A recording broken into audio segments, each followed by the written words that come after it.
لا إله إلا الله محمد رسول الله. بسم الله الرحمن الرحيم. السلام عليكم ورحمة الله وبركاته.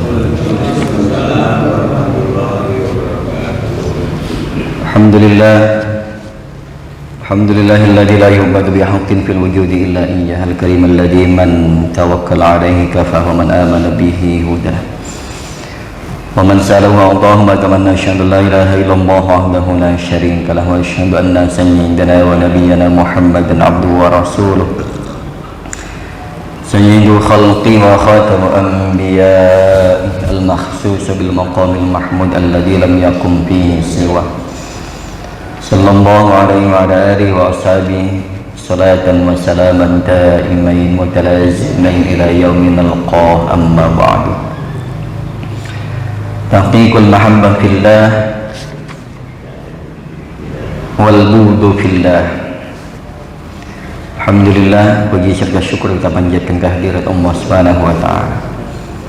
Salawat beriring salam semoga dan selalu senantiasa Allah limpah curahkan keahlian baginda insan pilihan Nabi besar Muhammad sallallahu alaihi wa alihi wasallam. Allahumma shalli wa sallim wa barik alaihi. Melanjutkan tema materi tahqiqul mahabbah fillah, hakikat atau menyatakan kecintaan kita kepada Allah Subhanahu wa taala.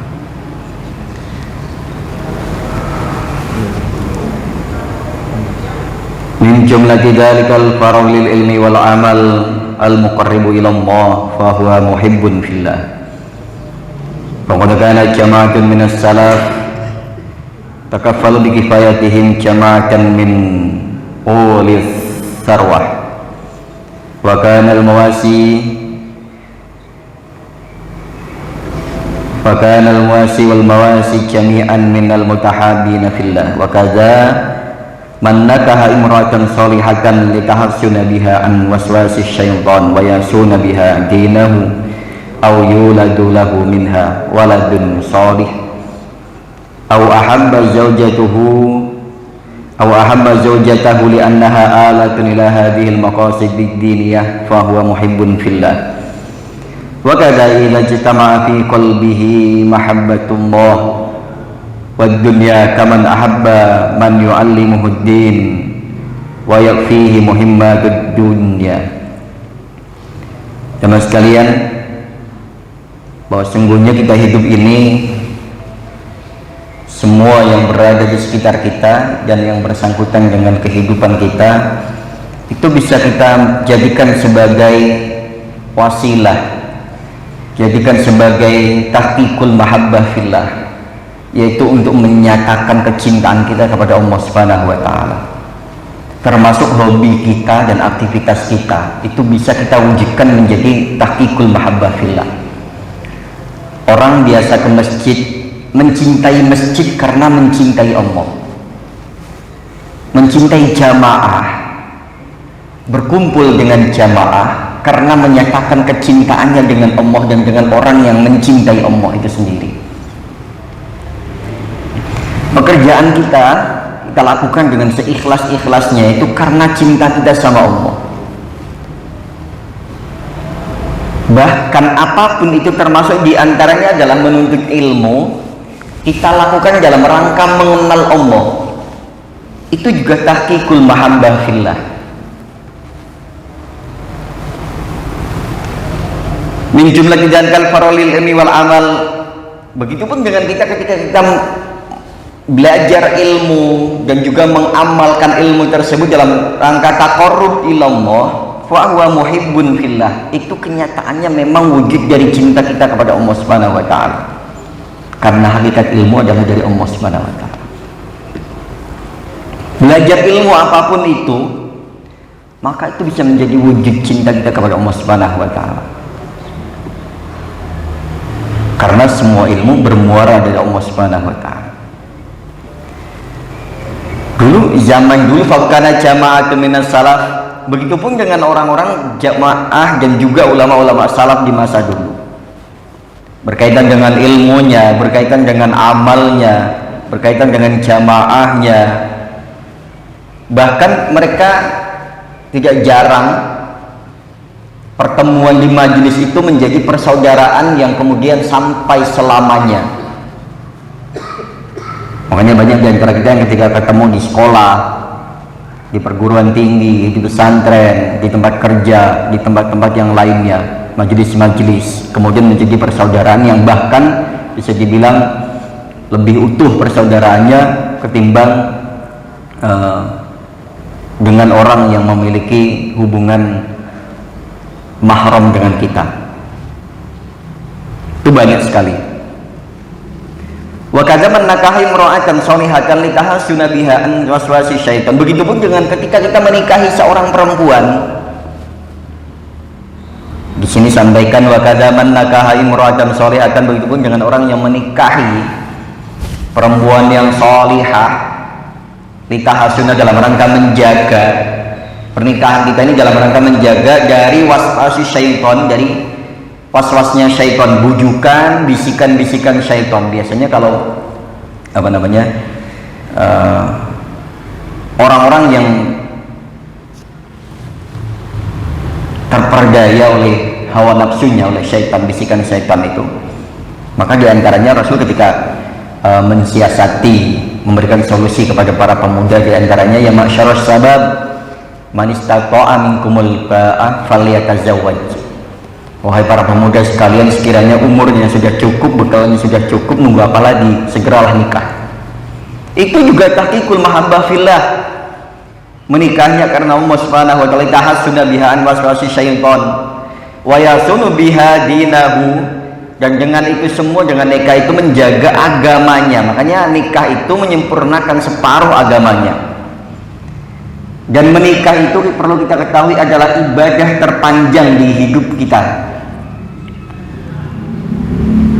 Jamaah sekalian, sekali lagi, menikah adalah ibadah terpanjang dalam sejarah hidup kita. Karena 1 kali 24 jam kita dihadapkan pada ibadah. Dari mulai kita tidur, kemudian sampai kita tidur kembali, itu yang namanya menikah itu, kita dihadapkan pada hal-hal yang semuanya konteksnya adalah ibadah. Makanya menikah itu ibadah terlama. Kalau sholat kita ada durasinya. Ini kita sholat biasanya kalau subuh itu kurang lebihnya 10 menit, belum sama zikir wiridnya, sama kultum paling lama-lamanya itu 1 jam. Kalau sampai syuruk itu kurang lebihnya 1,5 jam, ya maksimal 2 jam. Tapi menikah, bahkan ketika kita tidak sedang berdekatan dengan pasangan kita, itu pun ibadah, menjaga hati kita, menjaga hawa nafsu kita, menjaga pandangan kita, menjaga pikiran kita, ibadah semuanya. Makanya Rasul kan menyatakan begitu, kalau sudah siap, umurnya sudah matang, persiapannya sudah mapan, nggak usah nunggu lama-lama, nikah. Dan kita yang memiliki putra maupun putri, sekiranya sudah cukup itu semuanya, maka nikahkanlah. Wa yasunu biha dinahu aw la yuladullahu minha, dan dalam rangka untuk mendapatkan keturunan, minha waladun sholih, mendapatkan keturunan anak-anak yang soleh, aw ahabba zawjatahu, atau mencintai pasangan kita, li annaha alatun ila hadhil maqasid. Kita seringkali gini Pak, kita seringkali melihat kekurangan pasangan kita. Dari mulai misalkan contoh, seringkali kita melihat kekurangan pasangan kita, misalkan rewel lah, ngambekkan lah, baperan lah, ngomelan misalkan.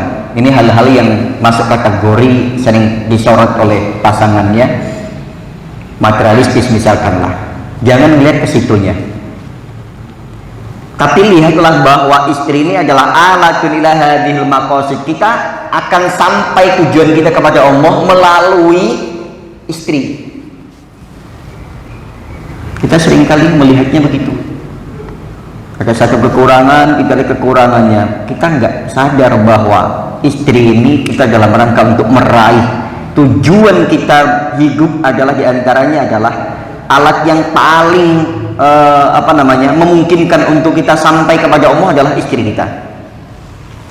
Lianna karena sebenarnya istri itu ala kalilah hadil maqasidid diniyah, maksud dan tujuan yang sifatnya diniyah, agama. Fahuwa muhibbun fillah. Jadi orang yang mencintai banget dengan pasangan itu hakikatnya juga mencintai Allah. Orang yang mencintai anak-anak itu hakikatnya juga mencintai Allah Subhanahu wa taala. Wa kadza begitu pun idza istama fi qalbihi mahabbatullah wad dunya kama ahabba man yu'allimuhu din wa yakfihi muhimmadud din muhimmadud dunya. Begitupun dengan ketika ada misalkan contoh begini, idza istama fi qalbi, ketika ada kumpul dua dalam hati seseorang itu mahabbatullah wad dunya, ada kecintaan Allah dan kecintaan dunia. Yang sering kita pahami adalah Allah ini tidak mau kalau diduakan. Ketika hati kita ada kecintaan terhadap dunia. Contoh begini Pak, kaman ahabba man yu'allimahu din wa yakfihi muhimmadud dunya. Kayak contoh misalkan begini, kita mencintai seseorang yang mengajarkan orang itu kepada agama, ustadz, kiai, ulama, mahabbah kita kepada mereka, habaib dan lain sebagainya. Tapi di satu sisi kita juga harus memperhatikan kebutuhan mereka. Maksudnya begini, mereka juga butuh kehidupan dunia. Jangan sampai kita diambil ilmunya saja, lantas kita nggak peduli sejauh mana dia mencukupi dirinya sendiri. Kaman ahabba man yu'allimahu din wa yakfihi muhimmadud dunya. Kita juga harus mementingkan bahwasanya kita harus cukupi. Kita, nih biar ini aja, pengurus masjidkah, yayasankah, siapapun, sekolahan, kalau sudah komitmen ngambil guru, ngambil ustadz, ngambil imam, ngambil marbot, tanggung jawab tentang kehidupannya. Jadi jangan sampai kita maunya ngeplot orang, minta orang itu standby di situ, jadi imam kah, jadi marbot kah, jadi guru, ustadz kah, kita nggak tahu kehidupannya seperti apa. Maka kita juga harus ngerti juga kondisi seperti itu. Ini komitmennya begitu. Jangan kita minta dia komitmen untuk bekerja maksimal, tapi kita nggak ngerti komitmen kita kepada dia untuk bagaimana agar supaya dia ini juga merasa di sini nyaman, tercukupi. Nah, gini, itulah dua sisi antara diniyah dan duniawiyah yang harus seimbang. Komitmennya begitu. Jangan yang ikhlas itu lainnya konteksnya. Kita nggak bisa minta orang lain untuk ikhlas, kecuali kalau sudah diberikan fasilitas cukup. Makanya omongan begini, Allah itu ketika menciptakan manusia itu dilengkapi dengan fasilitas semaksimal mungkin.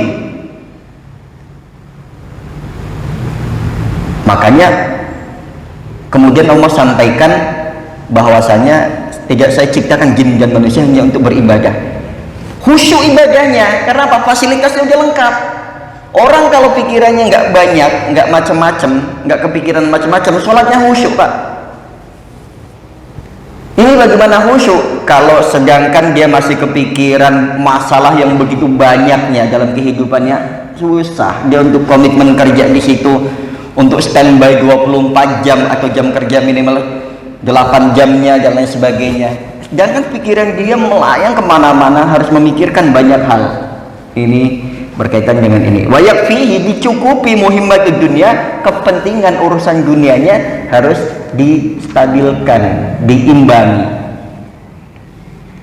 Nah ini bil muasati fil mali fa huwa muhibbun fillah. Dengan kita memperhatikan itu juga hakikatnya kita sedang mencintai Allah Subhanahu wa taala.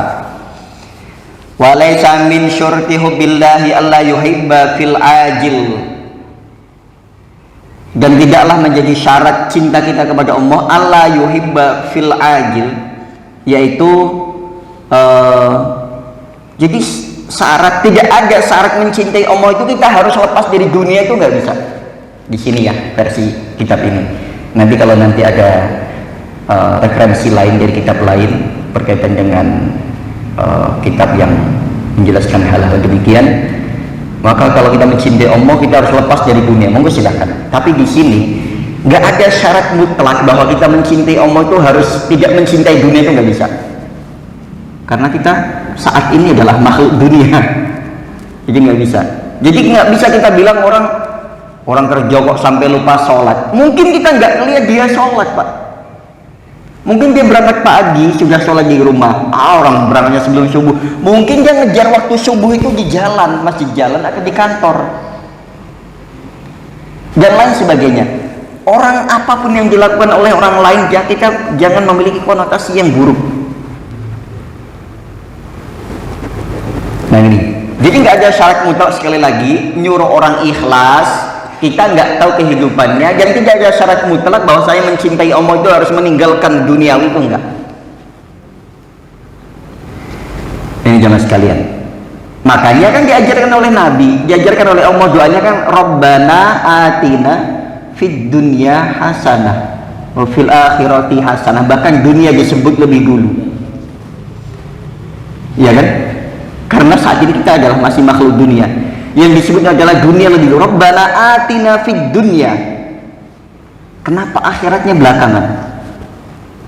Ini bukan nomor duakan akhirat, tapi kebaikan duniawi dan ukhrawi. Dunia yang kita saat ini jalani untuk meraih ukhrawi. Fasenya memang begitu, doanya fasenya begitu duniawi dulu baru ukhrawi. Jadi nggak bisa orang yang bekerja pagi siang sore malam, kita juga nggak bisa ngolok-ngolok dia, Pak. Kerja terus kayak nggak bengek, ya nggak bisa. Ada orang yang kerja itu untuk mencukupi kebutuhannya, ada orang yang kerja untuk membayar hutang-hutangnya, ada yang kerja untuk menanggung beban orang lain, ada yang bekerja lain, ada lagi ada yang bekerja duitnya dipakai orang, itu juga banyak. Jadi kita nggak bisa, orang kerja itu nyari apa sih dunia sampai ngoyo begitu, nggak bisa, Pak. Kita nggak bisa juga ngukur kebutuhan orang. Jadi kalau ada tetangga, ada saudara yang kemudian kok jarang ke masjid, jangan kita vonis ini itu dulu, tanya dulu kenapa. Saya perhatikan kok Bapak, mohon maaf jarang ke masjid. Iya Pak, saya sibuk ini. Kita juga enggak, jangan gitu Pak, kerja ada waktunya. Dia bisa mengukur, kalau dia bukan bocah, bukan anak-anak, dia mengukur kapan waktunya istirahat dan lain sebagainya. Dia tahu kok kapan waktunya ibadah. Hanya kita memotivasi dan memberikan dukungan bahwasanya, ayo Pak ke masjid bareng kalau bisa, pulang kerja misalkan, atau di sela-sela waktu liburnya Sabtu Ahad misalkan dan lain sebagainya. Kita nggak bisa kemudian orang disuruh sama dengan kita ke masjid 1 kali 24 jam itu bisa 5 kali ke masjid, 3 kali, belum tentu. Kita nggak sama waktunya, nggak sama kebutuhannya, nggak sama pekerjaannya, nggak sama pikirannya, dan nggak sama semuanya. Yang sama adalah agamanya dan berkaitan dengan agama. Nah ini jemaah sekalian, untuk diantaranya doa yang diajarkan begitu indahnya, karena memang kita perlu dan butuh urusan dunia, tapi wa fil ma'sur Allahumma inni as'aluka rahmatan analu biha syarafa karamatika fid dunya wal akhirah. Bahkan doanya ini juga sampaikan begini dalam hadis yang maksur sekali ini, Allahumma inni as'aluka rahmatan analu biha syarafa karamatika fid dunya wal akhirah. Allahumma inni, ya Allah, sungguhnya aku hamba-Mu ini, ya Allah, as'aluka, mohon kepada Engkau ya Allah, rahmatan, rahmah. Analu dengan rahmah itu kami, nah ini kalau doa sendiri, analu biha, dengan rahmat itu kami bisa meraih syarafa karamatika fid dunya, meraih kemuliaan-Mu di dunia, wal akhirah, dan kemuliaan di akhir. Jadi yang diminta adalah rahmat. Dengan rahmat itu kita bisa memperoleh kemuliaan karomahnya Allah Subhanahu wa taala fid dunya wal akhirah. Jadi kita bisa menjadi manusia yang mulia di dunia, manusia yang mulia juga di akhirat. Jadi sekali lagi bahwasanya tidak ada syarat mutlak untuk mencintai Allah itu harus meninggalkan dunia. Kalau meninggalkan dunia pasti mutlak, itu udah pasti. Dan kita harus menjadi orang yang Rabbana atina fid dunya hasanah, juga analu rahmatan analu biha syarfa karamatika fid dunya wal akhirah, menjadi orang yang harus mulia dunia dan akhiratnya. Jemaah sekalian, kurang lebihnya pagi hari ini cukup. nanti akan kita lanjutkan lagi, masih ada bab berikutnya dan masih bab tahqiqul mahabbah juga belum selesai. Kepada Allah saya bersifat, kepada jamaah saya mohon maaf apabila ada salah-salah dalam penyampaian. Ini saya tidak ngarang sendiri, saya menyampaikan karena kita mau Mau'izatul Mukminin bab tahqiqul mahabbah fillah. Mungkin ada hal-hal yang kami tambahkan atau hal-hal yang kami tidak sengaja kami kurang-kurangi, tapi tidak ada maksud buruk dalam penyampaiannya. Hanya menasihati kepada jamaah, wabil khusus kepada saya selalu menyampaikan untuk diri saya sendiri. Sekali lagi kita bersifat kepada Allah Subhanahu wa taala, astaghfirullahal azim. Kita doa kepada majelis subhanahu wa ta'ala bihamdika asyhadu an la ilaha illa anta astaghfiruka wa atubu ilaika fil hidayah wa ridha lillahi minasy syaitonir rajim wa mu'alam bisawab. Assalamualaikum warahmatullahi wabarakatuh.